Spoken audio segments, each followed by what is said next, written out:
So the first stage in any spiritual progress is the ability to stay centered and be present in between action and reaction. You can't even begin to work at the core. You're not even working at the periphery if all that happens is you react. This work of keeping the center, keeping the consciousness, is begun in meditation, but it's really practiced in daily life. It is possible to remain conscious every moment, all day.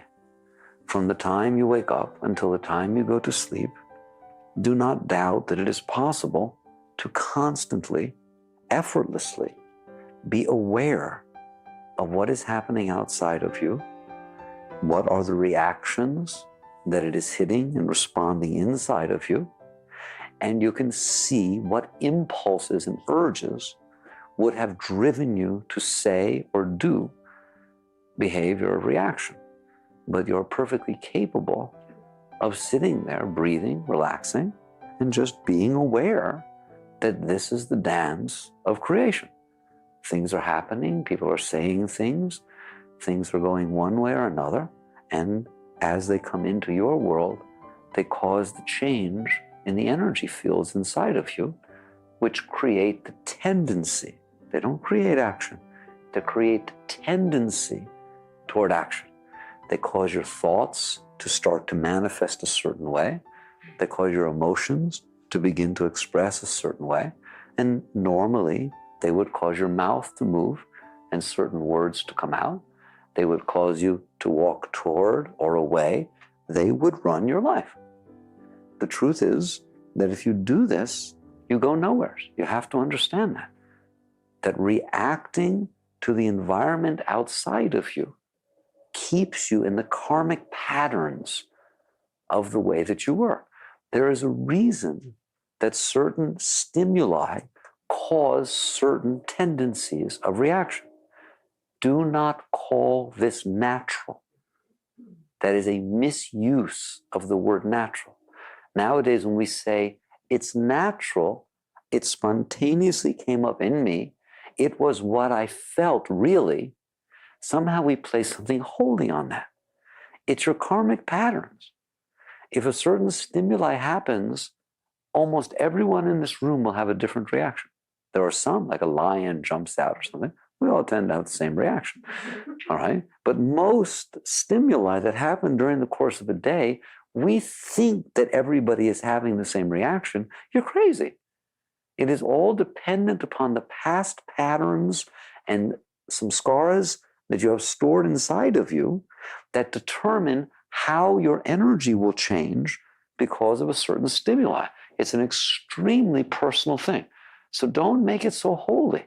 You have to be willing to let it go if you want to work at a deeper level of your being. If you're only going to work at the level of reaction, you're not working. It's just what naturally takes place. And that natural is not so natural. And what it will do is keep you caught within your karmic patterns. If you have a certain fear due to past experiences, and somebody happens to touch it inadvertently, whatever, they say a certain thing, they act a certain way, they stand a little too close, they take a step back when you're trying to talk to them, even the tiniest little thing, this will hit that past samskara. That will cause a tendency toward reaction, a shift in your energy flow. What happens in there is phenomenal. Because of the slightest thing that happens outside, it causes this change in your inner being. Your reaction to that will always be in harmony with that pattern. Therefore, you will talk or act or do in accordance to that pattern, and you will then set into motion behavior that will cause the other person to respond in accordance to your response, and you are creating your environment outside in accordance to your environment inside. It's a phenomenal thing to watch. If you get angry, you will cause the other person to get angry. If you get hurt, you will cause hurt to take place outside. And then you will feel completely justified that this is actually what took place in that interaction. And you don't realize that it isn't what took place. It's just the reaction that happened in you. And that can change. So there is no work on yourself until you can remain conscious. You have to do whatever you can do, meditate, anything that you possibly can do, just to be able to remain conscious during the course of every single interaction of every single day. There is never a reason to lose your center. No matter what anybody does, no matter what happens to you, you have to be capable of knowing that it is happening to you. Now you have earned the right that most people don't have, is to figure out, now what do I do? Because it's a frightening state to become conscious of where you're at. You'll immediately think that you're going backwards. The more conscious you get in the beginning, the more you think you're slipping on the path. Why? Because you start seeing all this stuff that you never saw before. You start seeing all these reactive tendencies. What in the world is going on inside of me? How did I get so ugly? How did I get so scared? How did I get so fearful? How did I get so reactive? This yoga is messing me up. That's what people tend to feel. They feel all that reaction happen inside of them, and they think they're going the wrong way. Eventually, you catch on that this has been going on inside of you your whole life, and you have been acting accordingly based on how your mother treated you, your father treated you, anything that happened in your whole life, you're just responding and reacting accordingly. Once you meditate enough, or you do whatever it is that you need to do, then stimuli happen outside. They will certainly hit what is inside of you, and they will cause a change in your energy. The difference now is you feel that. You're aware of that. And the beginning of working deeper within yourself is that you don't go with that. I think the beginning of spirituality is self-discipline. That's what all the masters taught. It's even the heart of the religious teachings, is until you can master yourself, you have no possibility of going any deeper. So you're taught to fast. There's periods of fasting. There's periods of silence. There's so many different things that are taught. They have no meaning in and of themselves. There's no great thing in not eating. There's no great thing in not talking. It is the ability to not eat. It is the ability to not talk when you want to talk. It is the ability to sit in the presence of people when you're uncomfortable and watch that silent period that happens when nobody's talking and your heart gets all weird and your stomach gets weird and your mind starts thinking a mile a minute of things to say that will start a conversation up, and you start noticing how uncomfortable you are. Spirituality is being comfortable in that uncomfortable state. Spirituality is the ability to not talk when you want to talk, because you see that the impetus for any words that you would say are completely impure. You are coming from a place of insecurity. And therefore, anything that you say is not a conversation worth having, because it's just being said for the wrong reason. And so you learn to practice the disciplines. It's essential to be able to do this, to where when you most want to talk because you're uncomfortable, you keep your mouth shut. When you most want something, because it caused a reaction inside of you. When somebody said something, you most want them to say they're sorry, or they better take it back, or say that they didn't mean it. Every single thing inside of you is burning and just wants to do something about it. Spirituality is the ability to do nothing about it, because nothing you're going to gain through that outer experience really has any effect of change inside of you. If that's what you do, is start a conversation when you feel uncomfortable, not walk into a room because you're afraid people will notice you. If somebody says something that you don't like, you find ways to write or say or do things to get them to be sorry so they'll never say it again. In other words, if you manipulate your environment so that you're feeling okay, that is the epitome of working at the surface. What's going to change? You've by definition said, not me. I'm not going to change. These energies are going to react the way that they react. I'm going to honor them as though they were something holy. And what's going to change is you. You're going to change your attitude. You're going to change how you talk to me. You're going to change when you come. You're going to change when you go. Every single person and thing around me is going to go through some serious change, aren't they? And I'm going to make sure that they do. I'm going to let them know that they are not to talk to me that way. I'm going to let them know that I will not tolerate this, that this should not be this way, that this is wrong. I'm going to argue with them. I'm going to prove it to them, whatever it is. In other words, nothing in here is saying, I will change. Everything in here is saying, I will not change.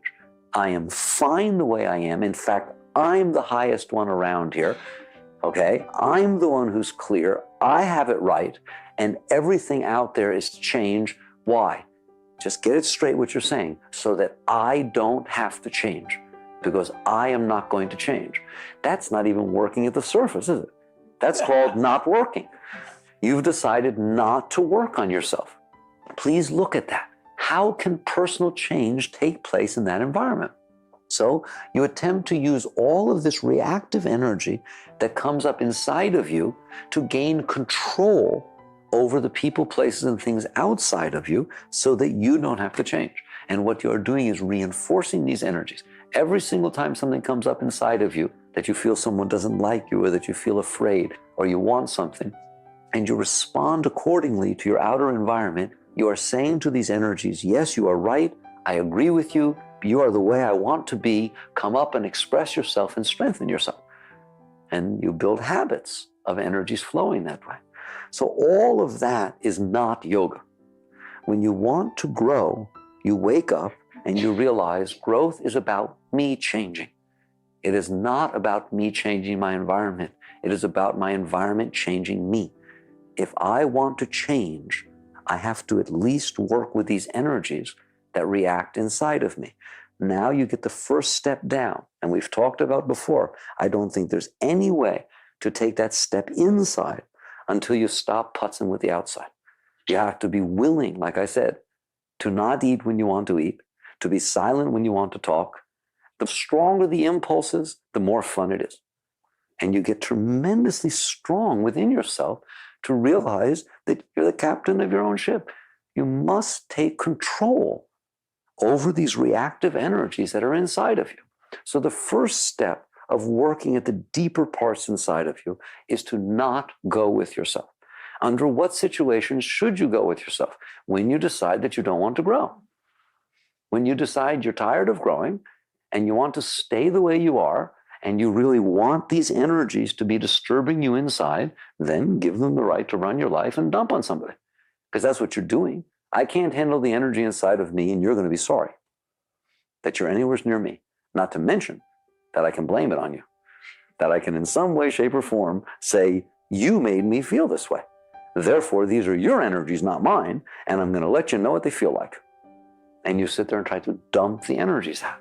So you stop doing this. You just stop it. How? I won't answer that. If somebody comes to me and says, I understand everything you're saying and I really think I need to work with myself, but I don't know how to do it. That's a lie. Because the truth of the matter is, you want to do it, you do it. You don't want to do it, you don't do it. You're sitting there, you start feeling uncomfortable, that no conversation's taking place, and your mind says, God, the weather. No, I don't want to talk about the weather, that's stupid. And it says, oh, I want her sister. How's her sister? Okay, I ask about it. No, I don't want to ask about her sister. She'll know I'm just making conversation. Anybody ever have anything like that go on there? Then you take super glue. You put it on your lips, all right? And you sit there and say, sooner the sun and moon, as the Yukteswar used to say, sooner the sun and moon should change places than this mouth is opening and this tongue is flapping, all right? Because I know that I'm full of it, all right? I see where I'm coming from, and I don't want to be that person. I will not be that person. That is not denial, you're not suppressing. That is called consciousness, awareness. And you are using your willpower in order to at least start an environment of transformation. So when you want out, you will do this. If you don't want out, you will find there's 1,000 million excuses not to do it. And don't you dare go anywhere else when you're finding excuses not to do it and expect someone to do it for you or teach you how to do it or come up with some magic technique that's going to make it so you don't have to do it. You have to want out more than you want to make it be comfortable for yourself. So you keep your mouth shut, and now what happens? Now you begin to work deeper inside of you. And what you end up with is you end up working with yourself. never is the work with other people. Don't ever get caught thinking you're somebody else's teacher, or that in this situation you have to make sure somebody understands. If you work with yourself, you will change the vibrations all around you, and everybody will grow, not just you. If you decide that you're right and others are wrong, and you use these energies inside of you to change other people, wait till you see what happens. Nobody changes. All you do is fight. You end up fighting with people. There is no reason to fight.